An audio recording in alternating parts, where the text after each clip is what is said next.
31 जुलाई 2025 को दिल्ली की सड़कों पर जो तस्वीरें दिखाई पड़ी उसने देश की आत्मा को झकझोर के रख दिया, क्योंकि वो शिक्षक जो लाखों बच्चों को अंधेरे से निकालकर सफलता की रोशनी तक पहुंचाते थे, वो अपने बच्चों के हक की लड़ाई के लिए सड़कों पर उतरे तो लाठियां मिली, हिरासत मिली और पुलिस की बदजुबानी सुनने को मिली। तमाम teacher, Neetu ma'am, Sanjeev sir, अभिनय शर्मा, उनकी जो तस्वीरें आई वो परेशान करने वाली थी। परेशान इसलिए क्योंकि गुरु अपने छात्रों के हक की बात करने आए थे। एक टीचर का टूटा हुआ हाथ दिखाई पड़ा और तब लगा कि ये उस व्यक्ति की चोट नहीं है, उस व्यवस्था की गूंगी बर्बरता का प्रतीक है जो इंसाफ देने से डरती है। सवाल उठा कि क्या यही वो भारत की कल्पना है जो हमने की है, जहां गुरु को सजा मिलती है क्योंकि वो अपने बच्चों के लिए आवाज उठा रहा है। सच कहें तो ये जख्म सिर्फ शरीर पर नहीं है, हर उस मेहनतकश युवा की उम्मीद पर लगे घाव हैं जो दिन रात मेहनत करके नौकरी की आस लगाए बैठा है। ये हर उस मां बाप की पीड़ा है जो बच्चे को बेहतर कल देना चाहती है। और इसीलिए हम कह रहे हैं कि ये सिर्फ एक प्रदर्शन नहीं है, ये उस व्यवस्था के खिलाफ एक चीख थी जो पारदर्शिता का दावा तो करती है लेकिन सवालों से आंखें चुरा लेती है।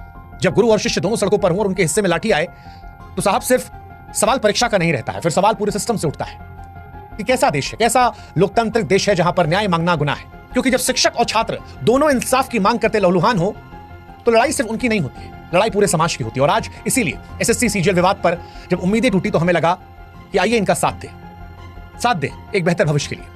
एसएससी सीजीएल का विवाद क्या है वो आपको समझाते हैं। दरअसल एसएससी यानी स्टाफ सिलेक्शन कमीशन की सीजीएल परीक्षा हर साल करोड़ों युवाओं के लिए सरकारी नौकरी की उम्मीद लेकर आती है। करीब 3 करोड़ से ज्यादा अभ्यर्थी इस परीक्षा में हिस्सा लेते हैं। अपने और अपने परिवार के बेहतर भविष्य की कल्पना लिए दिन रात वो मेहनत करते हैं। लेकिन हाल के वर्षों में ये परीक्षा नौकरियों का जरिया कम, विवादों के केंद्र ज्यादा बनी है। 2024 के टायर 1 रिजल्ट ने इस परीक्षा की सुई और तेज की। अचानक ऊंचा कट ऑफ और कुछ खास परीक्षा केंद्रों में लगातार चयन और रोल नंबरों का पैटर्न साफ साफ इशारा कर रहा था कि कुछ तो गड़बड़ है।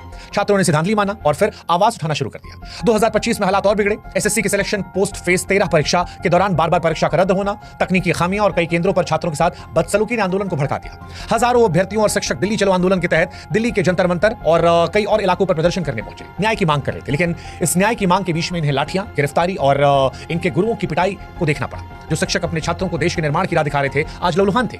जो शिक्षक जो किसी समाज की नींव होते हैं अपने ही छात्रों के लिए सड़क पर जब उतरने को मजबूर हो गए तो ये समझ में हमें भी आ रहा था कि सिर्फ परीक्षा नहीं, लोकतंत्र की आत्मा घायल हो रही है। और नीतू मैम, अभिनय शर्मा या भोला यादव, आदित्य रंजन, ये आज सिर्फ एक कोचिंग सेंटर के शिक्षकों के नाम नहीं थे, ये उस आवाज का प्रतीक थे जो छात्रों की उम्मीदों के लिए आज सामने आए थे। एक शिक्षक ने जब पुलिस वाले से पूछा कि आप इतना डरते क्यों हैं सवालों से, तो पुलिस वाले ने कहा वर्दी पहनोगे समझ में आएगा। शिक्षक ने कहा पहनी तो उतार दी, बोला मर्द होते तो पहने रहते। इस तरह के शब्दों का चयन शिक्षक को लेकर मर्दांगी का जिक्र करना समझ नहीं आ रहा था कि किसे बचाया जा रहा है, किसे छिपाया जा रहा है, क्योंकि हक की बात करना कहां से गलत हो जाता है। वो पुलिस वाला भी जो नौकरी कर रहा है उसे भी किसी ने पढ़ाया होगा। और क्या बात रखने के लिए डंडा पड़ेगा? शिक्षकों का आरोप था कि एसएससी ने जिस एडुकेटी नामक कंपनी को परीक्षा आयोजन की जिम्मेदारी दी वो पहले से ही तकनीकी खामियां और गड़बड़ियों के आरोप से घिरी है। फिर भी बार बार उसी कंपनी को जिम्मेदारी देना क्या महज लापरवाही है या कुछ और गहरा? क्या ये एक सुनियोजित खेल नहीं जिसमें छात्रों का भविष्य दांव पर लगाया जा रहा है? लाखों युवा हर साल मेहनत करते हैं, सालों का संघर्ष होता है, उनके परिवारों की उम्मीदें होती हैं। क्या ये सब कुछ एक ऐसी कंपनी के भरोसे छोड़ देना ठीक है जिसकी साख पर पहले से सवाल है? अभ्यर्थी कई मांग कर रहे हैं। एसएससी सीजीएल अभ्यर्थियों ने अपनी मांगों को स्पष्ट किया। ये मांगे न केवल उनके हक की लड़ाई थी बल्कि एक पारदर्शी और निष्पक्ष व्यवस्था की स्थापना की तरफ इशारा कर रही थी। पहली मांग थी एडुकेटी पर प्रतिबंध। इस कंपनी की तकनीकी अक्षमता और संदिग्ध भूमि के चलते छात्र कह रहे हैं कि इसे परीक्षा आयोजन से हटाया जाए। दूसरा, परीक्षा और परिणाम की तारीखें तय हो। यूपीएससी की तरह वो भी कह रहे हैं कि एसएससी भी एक निश्चित कैलेंडर जारी करे जिसमें परीक्षा और परिणाम की तारीखें शामिल हो। तीसरा, पारदर्शी नॉर्मलाइजेशन प्रक्रिया। नॉर्मलाइजेशन की प्रक्रिया में पारदर्शिता हो ताकि अभ्यर्थी को शक न रहे। चौथा, परीक्षा का उत्तर उचित हो, प्रश्न पत्र में गलतियां ना हो और एक ही सवाल अलग अलग पालियों में ना पूछा जाए। पांचवा, नियुक्ति में तेजी।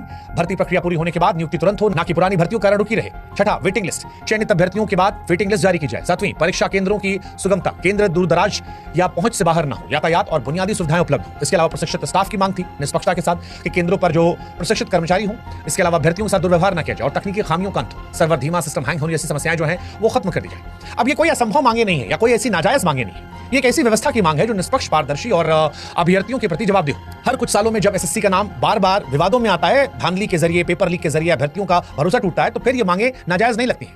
2017-18 में जब लाखों युवाओं ने पेपर लीक के खिलाफ सड़कों पर आवाज उठाई थी तब कहा गया था कि सीबीआई जांच होगी, सुधार होंगे, लेकिन हुआ कुछ नहीं। वही ढाक के 3 बार, ना कोई जवाबदेही तय हुई, ना व्यवस्था बदली। और अब जब 2024 में फिर वही कहानी सामने आई तो छात्रों को झटका लगा और इसी वजह से ये छात्र जो हैं ये खुलकर निकलकर सामने आए।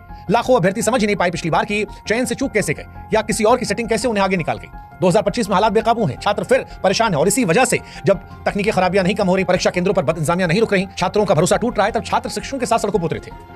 लेकिन वहां ये लाठीचार्ज एक समाज के तौर पर सवाल उठाता है। आज एसएससी का ये आंदोलन एक जन आंदोलन बन गया है। अब सवाल उठ रहा है कि क्या इसे सुना जाएगा, समझा जाएगा, या जो आज तस्वीर दिखाई गई वही रवैया आगे रहेगा। हालांकि ये पहला मौका नहीं है। बीते कुछ सालों में चाहे वो रेलवे रिफॉर्म की बात की जाए, शिक्षक भर्ती की बात की जाए, तमाम ऐसे संगठन हैं जो अपनी मांगों को लेकर सड़कों पर उतरते हैं और जब भी उतरते हैं तो उनकी मांगों को ऐसा लगता है कि अनसुना कर दिया जाता है। इस बार भी एसएससी अपनी खामियों को ठीक करने के बजाय ऐसा लग रहा है कि आंख मूंद रहा है। क्या यह महज नाकामी है या जानबूझकर की जा रही लापरवाही ताकि भ्रष्ट तंत्र को पाल पोस कर जिंदा रखा जाए? अभ्यर्थी अब सिर्फ परीक्षा नहीं, जवाबदेही की मांग कर रहे हैं। उनका साफ कहना है कि जब तक एसएससी के शीर्ष अधिकारियों को जवाबदेह नहीं ठहराया जाएगा तब तक ऐसी कंपनियों से पल्ला नहीं छुड़ाया जा सकता जिनकी साख संदिग्ध है। तब तक ये सिलसिला चलता रहेगा। यह आंदोलन अब सिर्फ रिजल्ट का विरोध नहीं, सिस्टम में छुपी उस चुप्पी और चालाकी का पर्दाफाश है जो हर कुछ साल में लाखों सपनों को चलती है। और आज इसीलिए सोशल मीडिया अभ्यर्थियों और शिक्षकों के लिए हथियार बना है। तमाम जो छात्र हैं वो अलग अलग हैशटैग के जरिए लाखों ट्वीट कर रहे हैं, एक्सपर्ट टॉप ट्रेंड कर रहे हैं, अभ्यर्थी अपनी अपनी कहानियों को साझा कर रहे हैं, कैसे उन्हें सालों की मेहनत की और कैसे आर्थिक तंगी में परीक्षा दी, कैसे एक भ्रष्ट व्यवस्था ने उनके सपनों को चल दिया। लेकिन सवाल यही है कि क्या सोशल मीडिया की आवाज सिस्टम के कानों तक पहुंचेगी या सिर्फ डिजिटल शोर रह जाएगी? जब अभ्यर्थी सड़कों पर उतरते हैं तो लाठीचार्ज होता है, जब शिक्षक बोलते हैं तो हिरासत में ले आता है। और यही सवाल होता है कि क्या लोकतंत्र में हक मांगना गुनाह है? लाठीचार्ज और हिरासत के बावजूद अभ्यर्थी शिक्षक हार नहीं मान रहे। वो नारे लगा रहे कि जब जब युवा बोला सिंहासन डोला। ये नारा उनकी हिम्मत को दर्शाता है। वो जानते हैं कि लड़ाई सिर्फ उनकी नहीं बल्कि करोड़ों युवाओं की है जो सरकारी नौकरी के सपने देख रहे हैं। शिक्षक नीतू मैम कहती हैं कि सबको इन लोगों ने मार के भगाया, लेकिन ये हिंसा अभ्यर्थियों का हौसला नहीं तोड़ पाई। वो फिर एकत्रित हो रहे हैं, अपनी मांगों को दोहरा रहे हैं और व्यवस्था से जवाब मांग रहे हैं। यह आंदोलन अब सिर्फ एसएससी तक सीमित नहीं, रेलवे, बीपीएससी और अन्य भर्ती परीक्षाओं में व्याप्त भ्रष्टाचार के खिलाफ एक बड़ा जन आंदोलन बन गया है। एसएससी सीजीएल को लेकर उठे विरोध प्रदर्शन सिर्फ एक परीक्षा या परिणाम का मामला नहीं, ये भारत की भर्ती व्यवस्था में फैले उस गहरे रोग का लक्षण है जो लाखों युवाओं के सपनों को चल रहा, शिक्षकों की आवाज को खामोश कर रहा और भ्रष्टाचार को खुलेआम फलने फूलने दे रहा। जिस सिस्टम में पारदर्शी की जगह संदेह हो और सवाल पूछने पर लाठियां मिले, यकीन मानिए वो देश विश्वगुरु तो नहीं बन सकता जहां पर छात्र और शिक्षक एक साथ लाठियां खा रहे हैं। उम्मीद है सरकार सिस्टम इस पर ध्यान देंगे। सरकार के पास दो रास्ते हैं, या तो छात्रों की आवाज सुने, शिक्षकों की बात माने, उनकी मांगों गंभीरता से लेकर उन संदिग्ध कंपनियों पर कार्रवाई करे, कार्यप्रणाली को बेहतर करे, पारदर्शिता और जवाबदेही सामने लाए, या फिर चुप रहकर इस पूरे भरोसे को रसातल में जाने दे जिसकी बुनियाद पर यह देश खड़ा है। आज युवा और शिक्षक सड़कों पर है क्योंकि सिस्टम ने उन्हें हर ओर से निराश किया है। उनके पास न्याय मांगने के सिवा कोई रास्ता नहीं बचा। लेकिन यह साफ है, लाठियां उनकी आवाज को दबा नहीं सकती, डर उन्हें चुप नहीं करा सकता। यह आंदोलन ऐसा लगता है तब तक नहीं रुकेगा जब तक बदलाव नहीं आता। सरकार से हमारी भी गुजारिश है, इतिहास भी यही कहता है कि भारत के युवाओं ने जब भी अन्याय के खिलाफ आवाज उठाई तब सिंहासन हिल गया, पूरी व्यवस्था हिल गई। बेहतर है कि भारत के करोड़ों छात्रों की अलग अलग विषयों को लेकर चिंता जो है उसे अनसुना ना किया जाए, उसे सुना जाए। नहीं तो कहीं ऐसा ना हो कि इतिहास फिर से खुद को दोहरा जाए। इसी उम्मीद के साथ हम उम्मीद करते हैं कि वो कानों तक जो आवाज नहीं पहुंच रही वो पहुंचेगी और इन छात्रों को, इन शिक्षकों को हमारा भी समर्थन है। जय हिंद।